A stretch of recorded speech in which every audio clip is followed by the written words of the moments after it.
नमस्कार साथियों, आपका इस YouTube चैनल पर बहुत-बहुत स्वागत है। और आज हम जिस टॉपिक पे बात करेंगे उसका नाम है आरक्षण, रिजर्वेशन। और इस प्रकार रिजर्वेशन से हम आज पूरे परिचित होंगे इस वीडियो में। और पूरा जानेंगे कि भारत में आरक्षण की उत्पत्ति कैसे हुई, इसके कौन-कौन से चरण थे और कितने प्रकार के आरक्षण भारत में लागू हैं। भारत में आरक्षण लागू होने के कारण क्या थे, इसका मुख्य आधार क्या था, वो एक तो ये चीज जाने, उसके बाद में जाने कि आरक्षण के प्रकार कितने हैं भारत में, किन प्रकारों पर आरक्षण को बांटा गया है भारत में, ये भी जानेंगे। और कुछ चीजें जो फैक्चुअल है उनके बारे में जानेंगे, जैसे बैकलॉग क्या होता है। आपने अक्सर जो सरकारी भर्तियां निकलती है उसमें आप देखते हो कि बैकलॉग के पद खाली रह गए या बैकलॉग भरा जाएगा, तो जानेंगे बैकलॉग क्या होता है। ये वीडियो के अंत में जानेंगे पदोन्नति क्या होती है। आरक्षण पदोन्नति में भी आरक्षण दिया गया है, एससी एसटी को पदोन्नति मतलब प्रमोशन में भी आरक्षण दिया गया है। क्रिमिनल और नॉन क्रिमिनल क्या होता है, आपको अक्सर आपने नाम सुना होगा, जैसे कि ये ओबीसी के क्रिमिनल में आता है, ये नॉन क्रिमिनल में आता है। इसकी थ्योरी क्या है, इसमें कितनी आय रखी गई है, कौन क्रिमिनल में आता है, कौन नॉन क्रिमिनल में आता है, ठीक है। तो ये तीनों फैक्ट तो हम वीडियो के अंत में लेंगे। और अभी हम जो बात करेंगे वो बात करेंगे कि आरक्षण भारत में कितने प्रकार का है, ठीक है। तो आरक्षण मुख्य रूप से भारत में जो बांटा गया है वो 3 प्रकार में बांटा गया है। और उससे पहले हमें ये जानना जरूरी है कि आरक्षण भारत में लागू क्यों हुआ, इसका कारण क्या था, वो कारण जानेंगे। अब मेन बात तो ये है कि हमें ये जानना पड़ेगा आरक्षण, किसी देश में आरक्षण क्यों होता है। मेन बात यह है कि जब किसी देश में कोई व्यवस्था ऊंच नीच का भाव अगर मान लो इतिहास में रहा हुआ है, तो इसको एक बराबर का संतुलन रूप लाने के लिए किया जाता है। जैसे मान लो कि 3 व्यक्ति हैं, ठीक है, 3 व्यक्ति हैं और तीनों व्यक्तियों में क्या है, अलग अलग आधार है इसका, ठीक है। तीनों व्यक्तियों को एक समान स्तर पर लाने के लिए एक आरक्षण, एक रिजर्वेशन पॉलिसी अपनाई जाती है। भारत में क्या है, जातिवाद शुरू से ही रहा हुआ है, आपको पता है।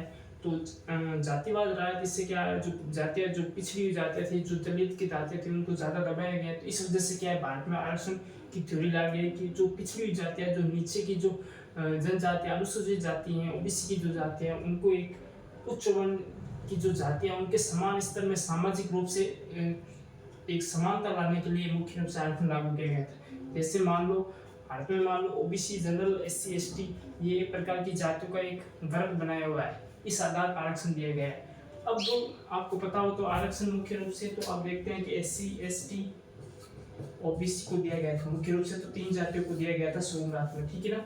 एससी में कौन सी जाति आती है, और इनको आरक्षण दिया गया था जनसंख्या के अनुपात में, ये ध्यान रखना आप, जनसंख्या के अनुपात में। जनसंख्या के अनुपात का मतलब ये है कि भारत में जितने प्रतिशत जनसंख्या उतना प्रतिशत आरक्षण मिलेगा। जैसे मान लो कि किसी चीज का 100% होता है, ठीक है, 100% में एससी की जनसंख्या कितनी है, तो एससी के भी वर्तमान में जैसे 2011 की जनगणना के अनुसार 17% जनसंख्या है भारत में एससी की। तो भारत में जितनी भी भर्तियां निकलती है उसका 17% आरक्षण सीट रहती है, किसके लिए, एससी के लिए, ठीक है।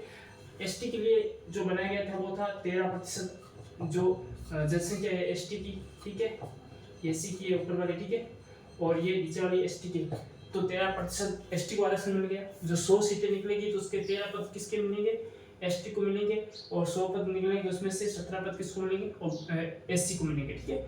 अब ओबीसी को, वैसे ओबीसी की जनसंख्या भारत में देखें तो लगभग 52% है, 52% लगभग ओबीसी की जनसंख्या कुल भारत की जनसंख्या में। पर इसको आरक्षण अभी वर्तमान में मिला हुआ है 21%। आप ये कहोगे कि 21% क्यों मिला हुआ है, इसका कारण क्या है। कारण ये है कि भारत में ओबीसी को 2 भागों में बांटा गया है। हम जानेंगे कि जो क्रीमी की जो थ्योरी थी, क्रीमी की, ठीक है, और जो नॉन क्रीमी थे, इसकी थ्योरी यही थी। इसका कारण यही था कि जो जिसकी आय 8 लाख से कम है वो नॉन क्रिमिनल में आएंगे, और जिसकी आय 8 लाख से ऊपर है वो क्रिमिनल में आएंगे। तो भारत में जो ओबीसी की 52% में से तो 21% तो नॉन क्रिमिनल में आ रही है, ठीक है ना। जिसकी आय 8 लाख से कम है तो वो कितने प्रतिशत है, 21% है। इस वजह से क्या है कि ओबीसी को आरक्षण मिला है 21%। तो ये चीज समझ में आ गई आपको।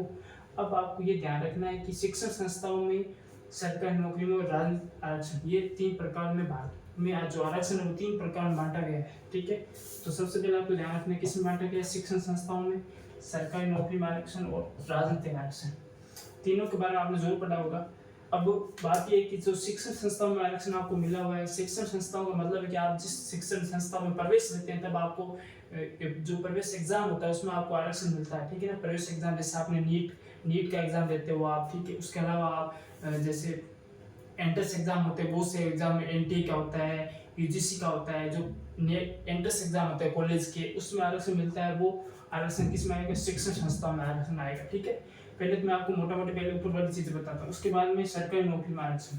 आप सरकारी नौकरी का फॉर्म भरते हो, उसमें आपको आरक्षण मिलता है, वो सरकारी नौकरी का आरक्षण आएगा, ठीक है, इसमें। और राजनीतिक आरक्षण में केवल 2 वर्गों को मिला हुआ है राजनीतिक आरक्षण, केवल एससी और एसटी को, ठीक है। राजनीतिक आरक्षण मतलब है कि मैं मान लो राजनीतिक विधानसभा या संसद के चुनाव लड़ता हूँ, तो उसमें मुझे सीट मिलती है मेरे वर्ग को। जैसे मैं एससी से को चुनाव लड़ता हूँ तो मेरे 545 में से 84 सीटें एससी के लिए आरक्षित है कुल, ठीक है ना। संसद में आपको पता हो तो लोकसभा की सीट अभी वर्तमान कितनी है? 543 है, ठीक है ना। ध्यान रखना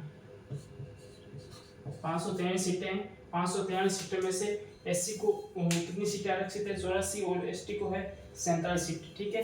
और जो प्रत्येक विधानसभा में भी सीटें आरक्षित कर रखी है, तो जैसे राजस्थान में 200 विधानसभा सीटें हैं, उसमें राजस्थान में 34 सीटें तो एससी के लिए आरक्षित है और 25 सीटें एसटी के आरक्षित है, ठीक है ना। समझिए ना कारण।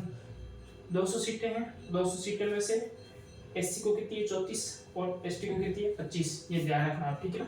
ये प्रत्येक राज्य में अलग अलग होगी, पर ये पूरे भारत में समान है, ठीक है। तो ये चीज आपको ध्यान रखनी है।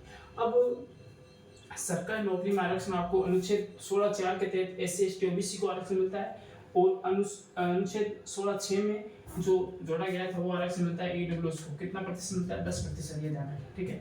ईडब्ल्यूएस को आरक्षण कितना मिलता है? 10%। तो अब आपको पता चल गया होगा एससी को कितना, एसटी को कितना, ओबीसी को कितना और ईडब्ल्यूएस को कितना। ये चीजें आप ध्यान रखना, ठीक है।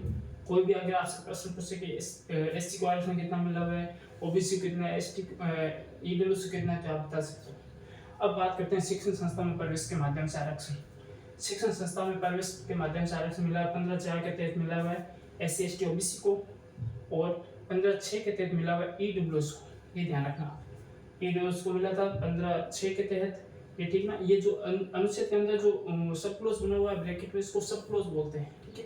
तो सब क्लोज 6 में, ठीक है ना, सब क्लोज 6 में ईडब्ल्यूएस को किसमें मिला है? शिक्षण संस्थाओं में प्रवेश में आरक्षण, ठीक है ना। इसमें प्रवेश लिख लो साथ में ताकि कंफ्यूजन ना हो।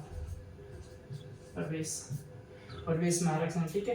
तो ये चीज आपको पता चल गई। सबसे पहले ध्यान रखना है भारत में आरक्षण लागू करने का कारण समानता लाने के लिए, ठीक है। उसके बाद में भारत में 3 प्रकार का आरक्षण बांटा गया है।